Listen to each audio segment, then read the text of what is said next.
L ரோகியாக வந்து தொட்டதுனால தானே, அந்த கிறிஸ்துவின் அன்பு தானே உங்களை இன்றைக்கு வரவேற்று தேவனை ஆராதித்துக் கொண்டிருக்கிறது. ஹல்லேலூயா.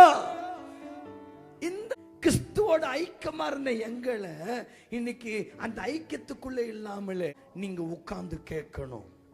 உங்களுக்கு தீர்க்க தரிசனமா உரைக்கணும். இன்னைக்கு மழை வருமா மழை வராதா, உங்க பிள்ளை ஆம்பளை பிள்ளையா அங்க சுகத்துக்கு போய் ஜெபித்துக் கொள்ளணும். இது ஆண்டவர் அறியாத கூட்டத்துக்கு பரவாயில்ல, ஆண்டவர் அறிந்த கூட்டங்களும் நீங்களும் இன்னைக்கு தேவன் உங்கள் தகப்பன் நீங்கள் கூப்பிட்டால் இறங்கி வருவார், உங்கள் ஜெபத்தையும் கேட்பார், உன்னையோடு பேசுவார் என்ற அறிவு இல்லாமல் போய்கிறேன். பலனை பார்க்கவில்லை, என் பணத்தை விதைக்கிறேன், என் நேரத்தை விதைக்கிறேன், என்னுடைய கணவன் மனைவியோடு இருந்த சுகத்தை எல்லாம் வெறுத்து இந்திய தேசத்துல கரண்ட் இல்லாம எந்த ஒரு சுகம் இல்லாம நான் விதைக்கிறேன். இந்த விதைச்ச விதத்தில் இடத்துலதான் ஒரு ஆலயம் வரும் என்ற ஒரு பெரிய நம்பிக்கை அன்றைக்கு இருந்த பரிசுத்தவான்களுக்கு இருந்தது.